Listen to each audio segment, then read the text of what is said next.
all science is founded upon some faith. I think it was the Nobel laureate Leon Lederman who said the essence of physics is believing what you can't actually prove. And the truth is, when we even talk about laws, what we are saying is that we have observed something to happen a certain number of times and consistently enough that we say we can expect that this is going to happen again, the sun rising, objects falling to the ground and so forth. But we haven't actually proved for the future those laws. We've simply observed them in the present. We actually believe by faith that the future will be like the past, because we haven't been there into the future to see that it will be. Actually, science must sneak in the decree of God, if you will, that God is the governor of all reality, and because he gives it consistency, that's why the universe behaves as it does. If there were no God and chance rules, then, well, perhaps objects tomorrow will go upwards when we let them go, because it's not governed by a God who is consistent and exhaustively rational. So all science rests upon certain beliefs that can't be demonstrated. David Hume showed this very clearly, even about the most basic assumptions of uniformity. So what we have is science is a tool, and it's a very useful tool and a very important one. We make observations. We say, I've observed this X number of times, therefore I can expect this to be so tomorrow. It's called the inductive method. But when we talk about questions of origins, for example, we're not testing something in a laboratory. We're not repeating something. You can't go back into the past to the creation of the universe and recreate it, perform an experiment on it. You have to build a theory of reality. You have to build a hypothesis about the past. So the non-theist or the non-believer has their science, and the theist has their science. It's not a question of science in conflict with religion. It's various religions and their science confronting one another. So you can have a naturalistic religious perspective and you develop a science based on those assumptions. You can have a theistic biblical perspective and you develop your science. You read the evidence, you interpret the evidence in terms of the governing assumptions of those worldviews. So when the media tries to generate this idea that there's this big standoff between the religious ideologues, the fools over here, and the great scientific establishment over here, this is a mythology. Look, some of the greatest scientists in history were biblical theists: Galileo, Pascal, Copernicus. There have been Faraday. I mean, there's many names. The point is, Joseph Lister, they keep coming to me. The point is that it's the assumptions that we begin with will determine what kind of science we develop. We're all looking at the same data. The question is, how do we interpret it? Evidence doesn't interpret it doesn't speak for itself. It has to be interpreted in terms of an overarching framework. Interestingly enough, there's a film that's been out called Expelled, that looks at this. Ben Stein, I think, is the director, or is in it, doing these interviews about intelligent design and how there is a tyranny in this whole matter and a lack of religious freedom and educational freedom because of religious presuppositions that want to push out any notion of a designer, which would never have been true in the past. The idea that you can squash the hypothesis of design that is in fact empirical is ludicrous, but it's there. Some make the statement that, well, when you boil everything down, all religious roads really lead to God. And so let's just, leave each other alone, do our own things, and we'll all be okay in the end. Yeah. Well, of course, that's an illusion. When people say that all religions are superficially different but fundamentally the same, actually the opposite is true. Religions may appear superficially similar, but they are fundamentally different. And you only need to scratch the surface to see that. So when you have people say, for example, that, well, Buddha and Confucius and Jesus were really saying this, generally the same kind of things, and Moses and Muhammad were saying basically the same kind of thing, that may on the surface to some people appear to be accurate, but actually foundationally the opposite is true. We have a particular kind of remark that's very popular in our culture today.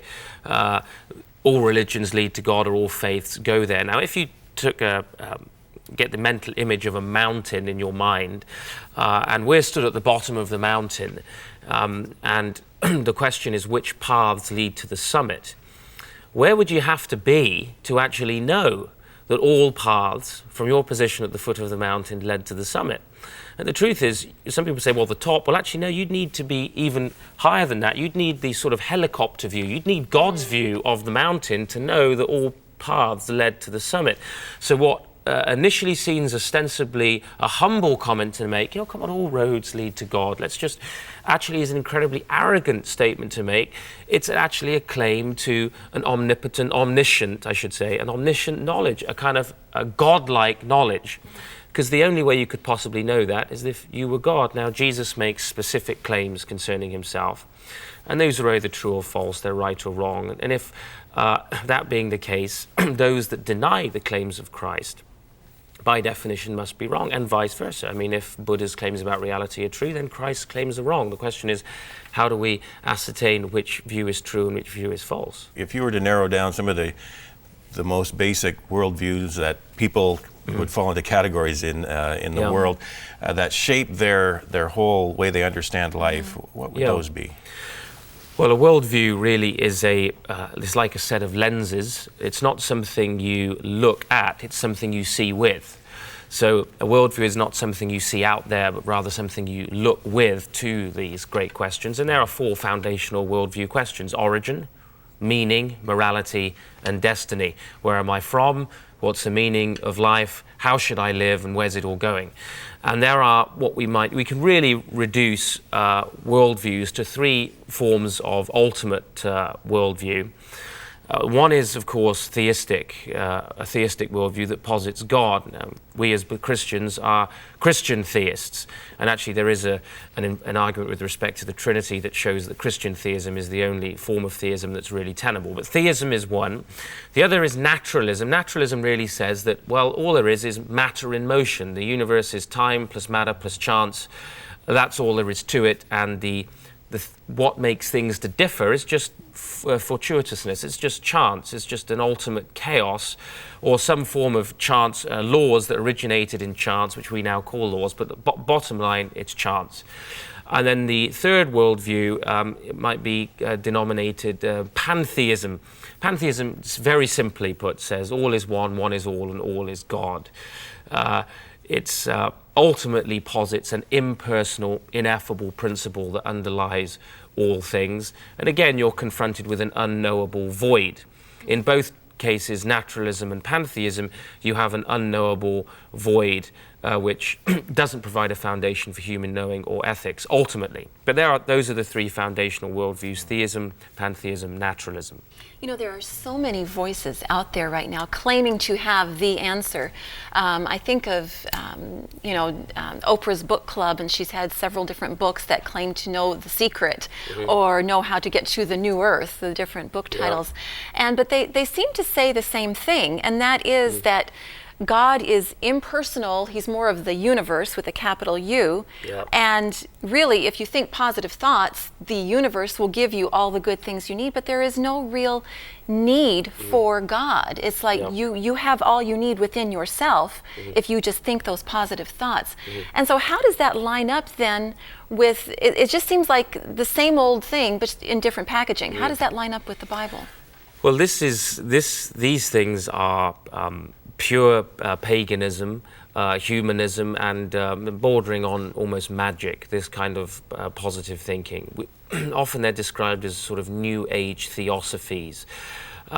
Even some in the sciences are going into this kind of way of thinking now. Gaia theory, Mother Earth, the universe is a quantum computer itself. It's somehow a different terminology that some scientists will even use.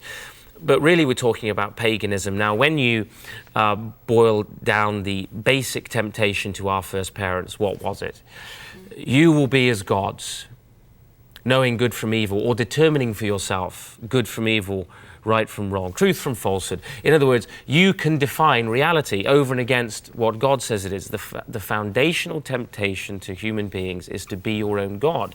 Existentialists like Jean-Paul Sartre said, the human life can be defined as the desire to be God, the will to be God. Now, these ideas about positive thinking and are about defining reality for yourself, making the universe service you. Now, that is fundamentally the desire to be God. It's pure humanism.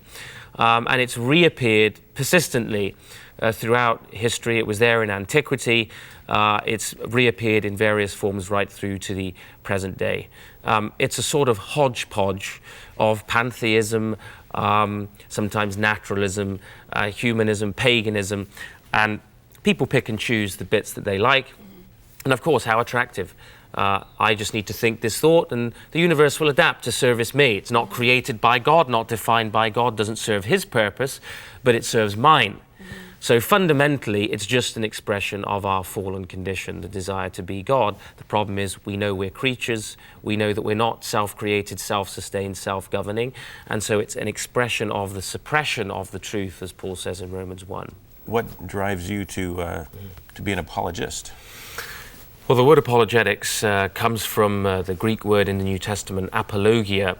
Perhaps the most noted or famous verse in the Bible referring to this is 1 Peter 3:15. Always be ready to give a defense to anyone who asks a reason for the hope that is in you, but do this with gentleness and with respect, keeping a clear conscience.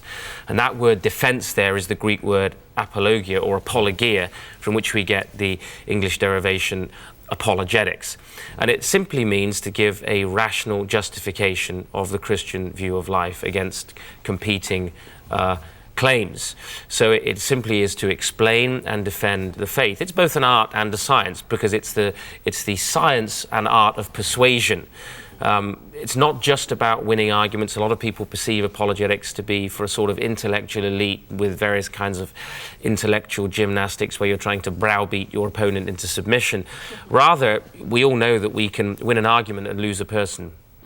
The task of apologetics is to persuade, and we want to be reasonable and rational and effectively justify the faith, but the purpose is not to kind of perform a sort of Christian ninjutsu on your opponent so that you can overcome them at every turn. It's to win them to faith in Christ.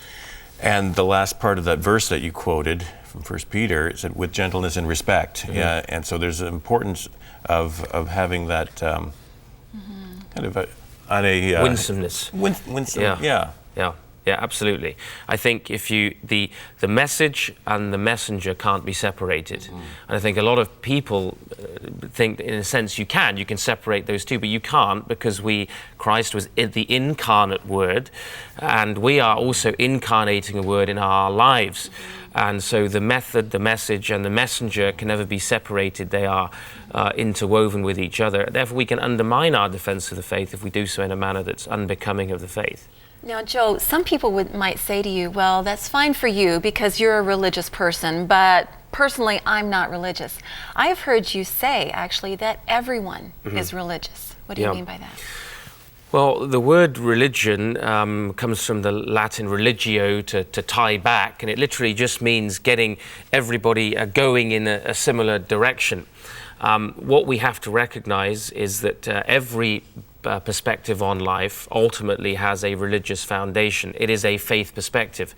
Really quickly to illustrate, if children often ask you why, and they ask my young children, especially at this point where they're asking why to everything, and eventually you have just to say, because I said so. Because eventually you ask why enough times to any given question, you get back to the question of authority.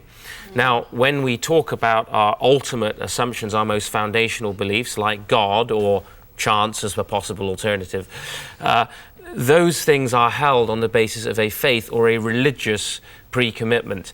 You don't prove your most basic assumptions, because if you could prove them, the thing that you prove them with would be your most basic assumption. Something has to be foundational. Something has to be the point, your ultimate criterion, where you begin. We as believers begin with the assumption, with the faith commitment to God. So everybody is foundationally religious. You can't develop any kind of moral thought, political thought, legal thought, philosophical thought without a religious foundation. Therefore, yes, everybody ultimately cannot escape being religious. We're religious beings. Anne always wants to find out about family. Yes, and so we know that you and your wife have a brand new baby, but that's not your first. How many children do you have? I have 3 children, Naomi, Hannah, and Isaac, and Isaac's just about a year old. Okay. We moved here as a family. My youngest 2 are Canadians, but my eldest was born in Oxford, where we moved from 5 years ago. So we've been living here in Canada now for 5 years and very much made it our home. So it's a busy house right now. It is. And your wife's name is? My wife is Jenny. Jenny. Yeah. As far as your story, Joe, and a little bit of some of the highlights, I know you grew up in England. Yeah. Well, I grew up in southwest of England, in a little town near Bath, which is an old Roman city. My father was a pastor. In fact, my parents today serve as missionaries in Pakistan. And I grew up in a relatively stable, in fact, a very stable home environment, but it was a challenging home environment because my dad was planting a church. And so we had all kinds of people coming through our home all of the time. So my journey began really in a pastor's house as a PK and later as an MK, as a missionary kid. And like many children who grow up in such a home, you initially take on the faith of your parents, and then there comes a point when you have to decide whether this is going to be your own faith. And I began the study of philosophy when I was 16 in college in the town in which I lived, and started looking at considering the arguments for the Christian faith.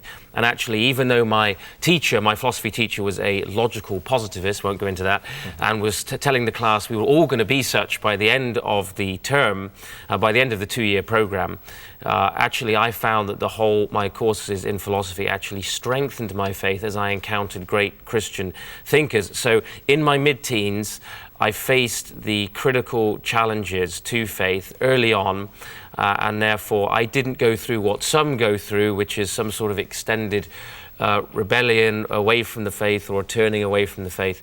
I actually tell this story in one of my books, Why I Still Believe.